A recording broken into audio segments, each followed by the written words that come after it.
Hey guys, and welcome to Storytime with Jester. Today I'm going to be reading from my personal novel, Book of Prophecies. But before I do, I want to take a moment to introduce to you a new addition to the family, Valin. He will be replacing my old dragon, Humphrey. Humphrey has retired, so just say hello to Valin. He'll just be over here guarding my books in my absence. Now, my novel, Book of Prophecies, you can get off of Lulu.com, Amazon.com, and Barnes & Nobles. Of course, if you get it off of Lulu, I make more money. It's available in hardback, paperback, and ebook, or in the case of Amazon, Kindle. Since Kindle goes ahead and allows the prospective buyer to read the prologue and first couple of chapters, I'm going to go ahead and do that today. So, here we go. Book of Prophecies.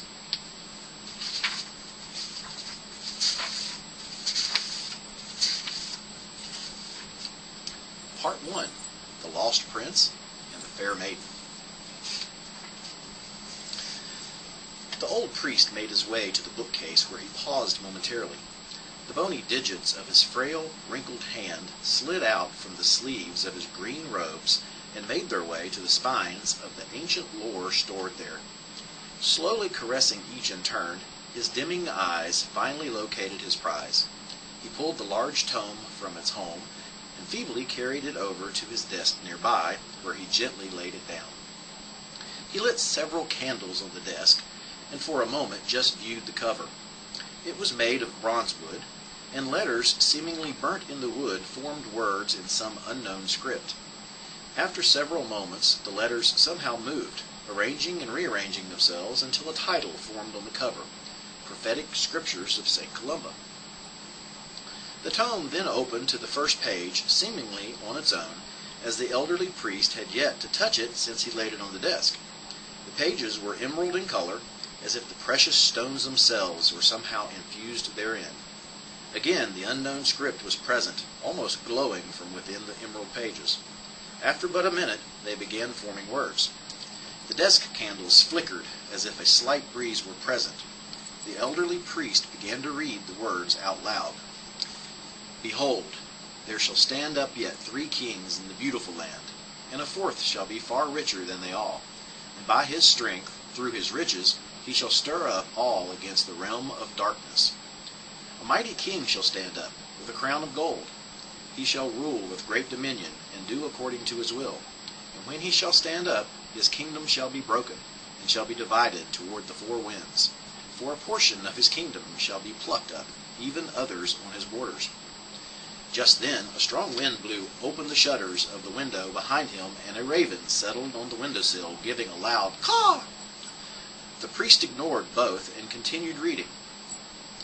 And he shall be strong, and one of his princes, and shall seek to unite that with that holy land. But the prince of the covenant shall be given up to she that begat him. As he spoke these last words, the raven called again. Outside, a lightning bolt struck with a loud boom. A strong wind blew through the window, ushering in a conspiracy of ravens. Their cawing was deafening, as they swooped in as one, buzzing the old priest, causing him to fall out of his chair and onto the floor. The resulting air current, along with the storm gusts, caused the candles in the room to extinguish. Another bolt of lightning boomed nearby, and then came the rains. The wind picked up in intensity, howling as if it were trying to outdo the deafening cawing of the unkindness. The old man was on his hands and knees, trying his best to stay out of their way. The room was completely dark, save for the flashes of lightning outside. Rain began to pelt the old man in the face. If only he could get the shutters closed and latched, then he would try and deal with these cursed birds. As he bared his face to the rain and wind, he tried to peer through squinted eyes. He began to crawl to the open window when suddenly his hand felt something. It had the feel of wood, but not like that of his chair. No, this almost felt like a gnarled root. His hand began tracing it as it ran along the floor. No, wait, the floor. He was not on stone any longer. It had an earthen feel, as if he were outside. He continued to trace the roots toward the window, crawling in the darkness, getting drenched by the rain, which now seemed to be hitting him from every direction. His hand finally reached stone. As he looked up, another flash of lightning lit up the sky for a brief moment. He froze in his tracks. What was that he saw? It seemed to hover in the air. Was it a raven? No, too large for that. But it did have wings. The ravens, where did they go? He hadn't even realized he no longer heard their infernal cawing until now. Another flash. It's still there, large, manlike, perched on the windowsill. No, not the windowsill. The window was gone. Perched on what? Another flash. A column of some sort, made of stone. Another flash. It had horns. He reached for the mace at his hip and realized he didn't have it. Of course not. He was in his study. No need for weapons. But he was not in his study. He was here, in this storm, with this another flash, and another, each with a deafening boom.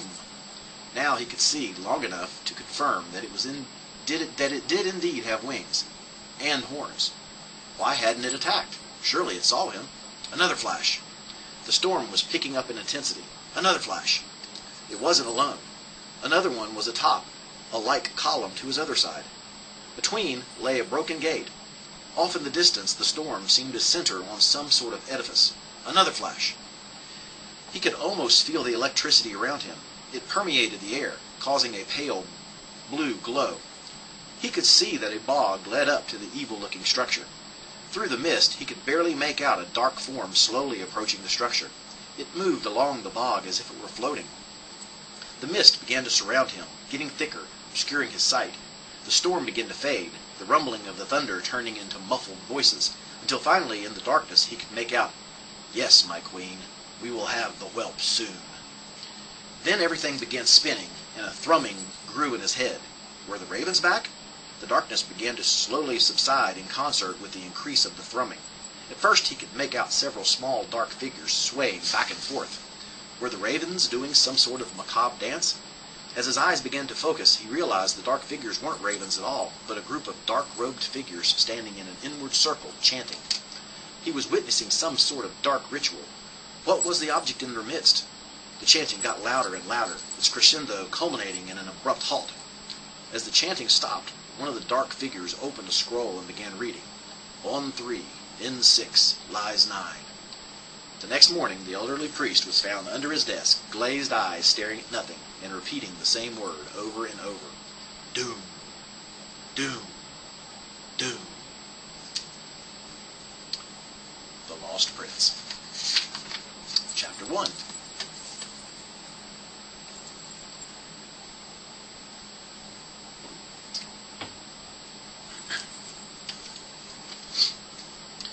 The sun was just below the treetops as he neared the little hamlet. Thin plumes of blue smoke dotted the valley below, signs that spring had not quite arrived. A small herd of sheep was grazing nearby, and the bark of several dogs could be heard. The forest and meadows that he had grown accustomed to the past couple of days gave way to fields and orchards. He had enjoyed the hospitality of the little gnomes that lived in the meadows and was reluctant to leave. However, his purpose for coming here demanded that he not linger there any more than necessary. The dusty road, rutted by the many wagons that traversed its path, had finally brought him to his destination that started in Languedoc, some 30 leagues to the north. As the man peered from behind the hood of his brown robe, he could see a herdsman tending his flock. "Good eve," the man said. The weathered herdsman looked at him for a moment and then continued about his business, saying nothing. On the other side of the road stood what looked to be the local church. It was a simple structure, and, situated atop the hill as it was, kept faithful watch over the little hamlet below. The man dismounted his horse, and, tying it to the fence post, entered the church. 2 cushioned chairs flanked the fireplace, whose warmth made cozy the somewhat smallish study he found himself in. A hard bench was against the wall nearby, which he chose to forego while he waited. After a few minutes, when it didn't appear anyone was coming, he rang the tiny bell hanging next to the table that contained what appeared to be several religious tracts and a poor box. A couple of minutes later, a man dressed in the green robes of St. Columba entered the study. "Good eve, sir," the priest said. "I am Onfroy, assistant cleric to Canon Enguerrand. How can I be of assistance to you at this late hour?" The man reached into his robes and pulled out a scroll. Handing it to Onfroy, he said, "I am Andor. The Bishop of Languedoc sent me." Onfroy broke the seal on the scroll and began reading. When he was done, he instructed Andor, "Come with me." Onfroy took a lit torch from a wall sconce and led Andor downstairs into the basement area. They went through the kitchen, where a serving woman was just finishing cleaning up for the night. Onfroy led Andor through a long hall that displayed various religious relics and into an area containing cells. "You can sleep here," Onfroy said, pointing to one of the cells that appeared to have been prepared in advance. "Breakfast is served at the second bell. Be on time if you want any. The canon will see you in the morning." "I would like to look around the village some before I turn in," Andor said. As he turned to leave, Onfroy replied, "As you wish." Andor made his way back upstairs and outside. Deciding his legs needed stretching after his ride here, he left his steed tied up and began to walk into the village below. A small bridge gave access across the stream that cut a path through the village. He passed several buildings on either side of the road until he came to the largest of them all. The wooden sign above the door displayed a dragon holding a flagon of beer and the words "Shady Dragon Inn." The door to the inn opened into a large room of rough-hewn tables and chairs. Large tree-trunk pillars supported the dark, smoke-stained ceiling overhead. A fireplace against the far wall had a small fire crackling in it. Quite a few patrons were in this place, eating and drinking, and several barmaids and potboys bustled about, bringing food and drinks and taking away the empty plates and flagons. Andor was immediately greeted with the smell of roasted mutton. As his mouth began to water, he made his way to the bar straight ahead. The hostler was an elderly man with grayed hair and glasses. Andor asked for an ale, and, after laying his coin on the trestle, took the frothing mug and walked over to an empty table in the corner of the room that was partially hidden in shadows. As he rested, sipping on his ale, he watched the patrons and reflected on recent events. At one table, a group of 4 men were drinking and playing cards. Andor noticed this group right off, as one had the black hair and golden-hued skin of the nomads that lived to the far north. He was attired in loose-fitting clothes and had a quarterstaff at his side. Andor had never actually met any of these folk before, but had read about them during his studies in the holy city of Avignon, where, after 4 long years, he was finally confirmed as a priest of St. Columba.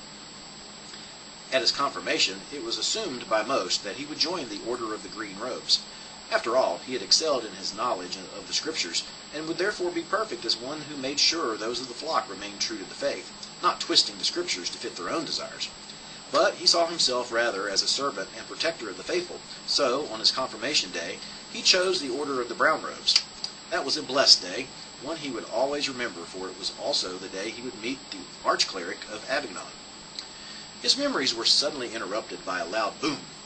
As his eyes focused again on the room before him, he saw a small crowd gathered over a large, muscular man sprawled out on the floor.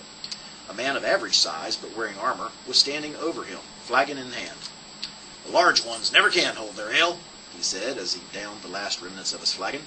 "Hostler, another if you will," he proudly exclaimed, as he wobbled his way over to the bar. The hostler ignored the drunk, and came around from behind the bar. "Take Surf to the back room so he can sleep it off," the hostler instructed those that were standing over the man. Andor's eyes shifted back to the card game. It seemed to have taken a turn for the worse for the nomad and the brute of a man sitting across from him. The other two had quite a bit of coins piled in front of them, which they both scooped up and left the table. The nomad slammed his fist on the table and, looking at the man across from him, got up and made his way to the stairs leading up. The Hulk followed him. Andor called one of the serving wenches over to him and ordered some mutton stew. His grumbling stomach couldn't take the wonderful smell any longer without indulging. As he waited for the wench to return with his meal, he continued surveying the room. One of the card sharks had taken his winnings to the bar and was trying his charms on one of the serving wenches. He seemed full of himself. Or perhaps it was the local mead he was full of, but nevertheless, he wasn't having any success with his intentions. The wench ignored him as best she could, and, taking a steaming bowl from off the trestle, made her way toward Andor. Her would-be suitor followed close behind, nay, beside, his new-found mead in hand, all the while continuing his attempt at winning her over. As the pair got to Andor's table, she placed the bowl down in front of him, and, turning briskly around, sped off. Andor took this moment to give the wench reprieve from the fool's entreaties. "Ah, friend," he said, "I couldn't help but notice how well you fared at the gaming table." That was all the pause the wench needed to make her escape. Whether finally realizing the futility of his attempt or succumbing to his enormous vainglory, the hound gave up the chase and sat down with Andor. "Aye, the yokels aren't much for losing their coppers, but I did manage to find a couple of fellows that didn't hold too tight to their coin purses. Too bad for them, 'cause I'm a mite fair richer for their trouble," he responded with a sly grin on his face. "I'm Hawkeye. What are you called, friend?" "I am Andor. I take it you are not from Henwick?"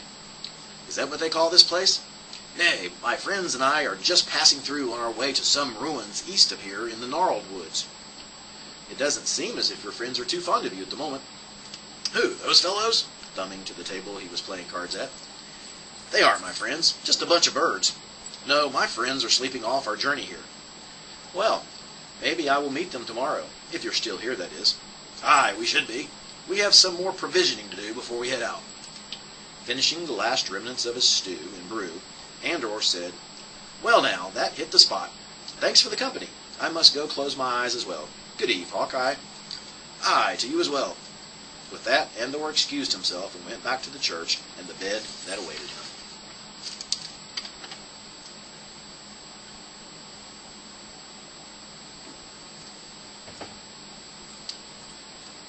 The next morning, Andor woke to the sound of the church bell. He washed his face from the bowl that was on the table next to him. Someone must have just put the water there, as there was none the night before. After getting cleaned up, he made his way into the kitchen where Onfroy and 2 other men were already having breakfast. One of the men had dark hair and wore green robes. Andor guessed he was Ingerond. Onfroy was the first to notice Andor. "Ah, good morning, Andor. Sit and partake with us." Pointing to the brown-haired man, "This is Ingerond, canon of our church here in Henwick." "Good morning, Onfroy, Canon Ingerond. Nice to meet you, your grace," Andor said. "It smells wonderful in here." Turning to the serving woman, "My compliments, ma'am." The woman returned, "You're too kind, sir. Please sit." Andor indeed sat and had the most wonderful meal his mouth did taste in some time, even better than the mutton stew the night before. After satisfying his belly, he turned his attention to Ingerond. "I had expected to see Canoness Elfrida. I hope she is well." "Yes," Ingerond replied. "Canoness Elfrida is the chief cleric of this church. She is, however, away on a sabbatical. In her absence, I have taken over her duties." Pulling out a scroll and passing it to Andor, Ingerond spoke again.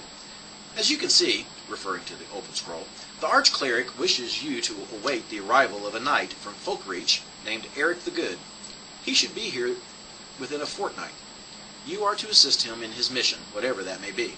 In the meantime, feel free to acquaint yourself with our humble village." After reading the scroll addressed to Ingerond, Andor rolled it back up and returned it to the canon. Turning to the serving woman, "Many thanks, ma'am. 'Twas a most delicious meal.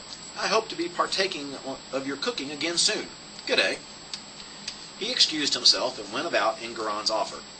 Outside it was a brisk morning.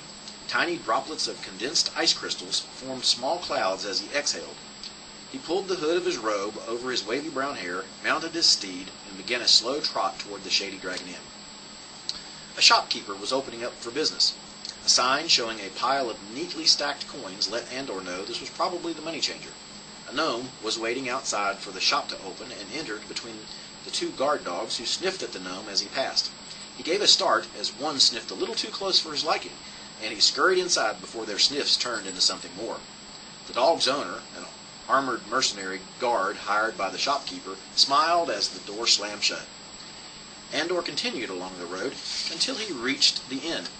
As he was dismounting, he noticed to the east a copse of neatly trimmed trees. A pathway led from the road into the copse and disappeared from his vantage point.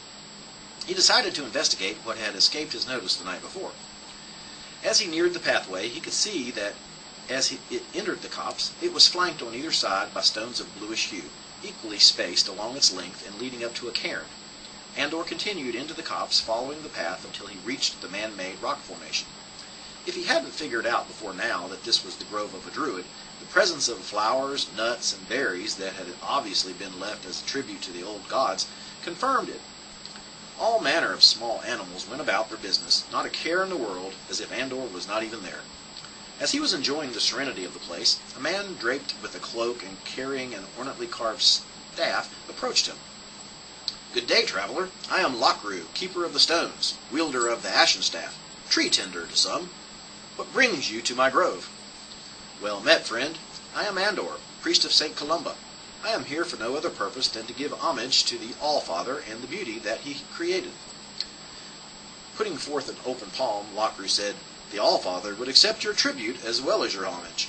The care of his children is not without its cost." Andor reached into his robe and produced a silver coin. "His children are many, friend," Lockru interrupted.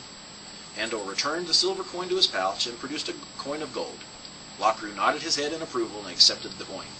"May the All-Father bless your travels," Lockru exclaimed. "May he bless my time here as well," Andor added. "I will be staying in Henwick for a while. And may St. Columba grant you wisdom in your endeavors." "I will leave you then. If you need my assistance, I am but a call away." With that, Lockru turned and disappeared the way he came. Andor lingered for a time, musing over what tales he had heard about druid groves. Aside from being places of sanctuary for nature's creatures, it was said that long ago they could act as gateways, allowing the traveler to journey long distances in a short amount of time. These gateways were usually made of 3 large stones arranged in the shape of an arch.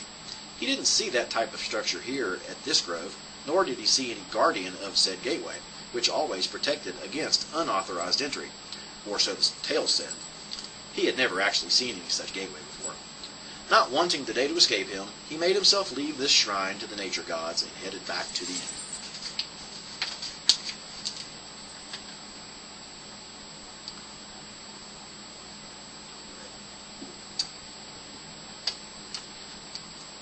Chapter 2. The sailor knocked on the cabin door and announced, "Master Bookbinder, it is time." After a moment with no response, he again knocked on the door and repeated his summons, "Master Bookbinder!" Still no reply. "Bloody recluse!" the sailor muttered to himself as he turned and left. From inside the cabin, the footsteps of the sailor could be heard growing faint until they were gone. The bookbinder sat up in bed and quietly muttered as if praying. A short time later, after getting dressed, packing a backpack, and glancing in the mirror in approval, the bookbinder left the room that had been home for nearly a month. Topside, crew members scurried about in the moonlight, the captain shouting orders, giving commands to make ready the boat for docking. Leaning over the edge, the bookbinder let out a sigh of relief as Ferry's Crossing came into view. The journey had been long and arduous, starting far to the south in the port city of Mazaron. After what seemed like an eternity, the boat came alongside the dock and was tethered secure. The portly bookbinder barely waited for the gangplanks to be lowered before quickly exiting the boat and disappearing in the darkness of the little village. Finding an inn, the bookbinder quickly secured a room and went inside, closing and locking the door behind. Suddenly, the body of the bookbinder started to morph. What was once rotund was now shapely. The crop of red hair grew long and turned black and curly. The homely features of an elderly bookbinder changed to that of a beautiful young woman. Opening the backpack, she pulled out one of the books therein and began studying its contents. After a few minutes, she faced the door, waved her hand in the air, and said, "Secure." Satisfied that she was protected, she climbed into bed and went to sleep. Waking the next morning, she went about transforming herself into the bookbinder again and left the inn. She started walking down the road, heading west, eager to put her past behind her and start afresh. Chapter 3. It had been several days since Andor first met Lockru. During that time, Andor had gotten to know quite a few of the inhabitants and visitors alike of the quaint little village. He had become friends with the hostler of the Shady Dragon Inn, one Oswald Gunderson. The two had spent several nights sharing tales, mostly Oswald, and mostly what he had heard from adventurers passing through over the years. On occasion, they were joined by Surf, the fellow who had lost the drinking contest Andor's first night here. Surf had tried to persuade Andor to contend with him in the drinking of mass quantities of ale, but to no avail. Andor liked to always keep his wits about him. "He that hath no rule over his own spirit is like a city that is broken down and without walls," he told Surf.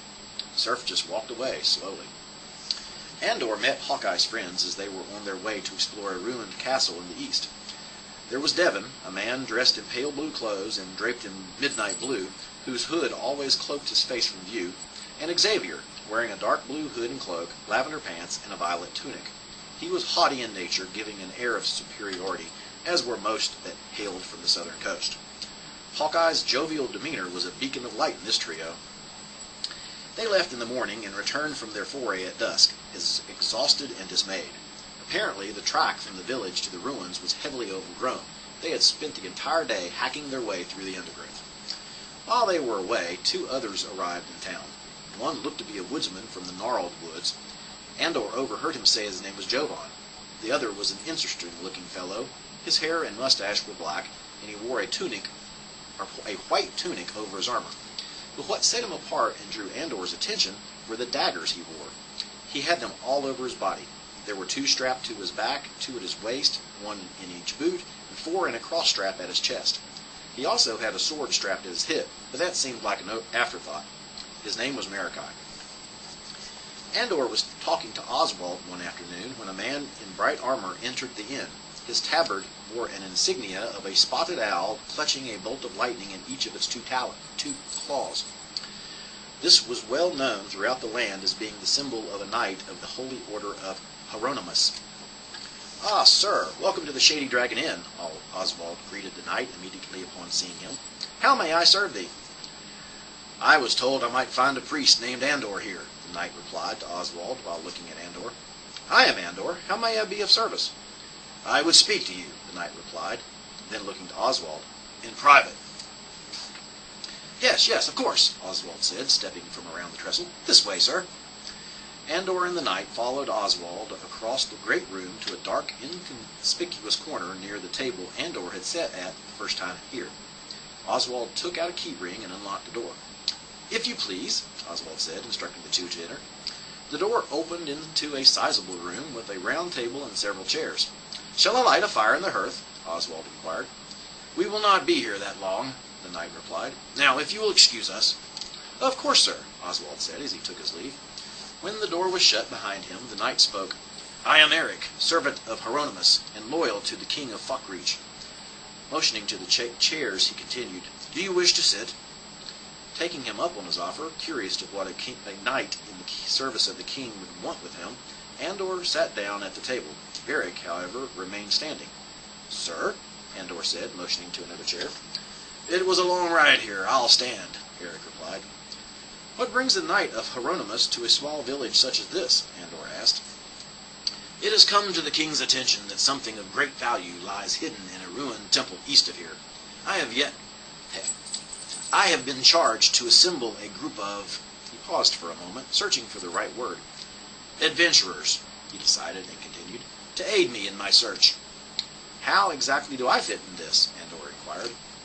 "I was instructed to seek you out here in this village and have you aid me in finding those worthy of the task at hand.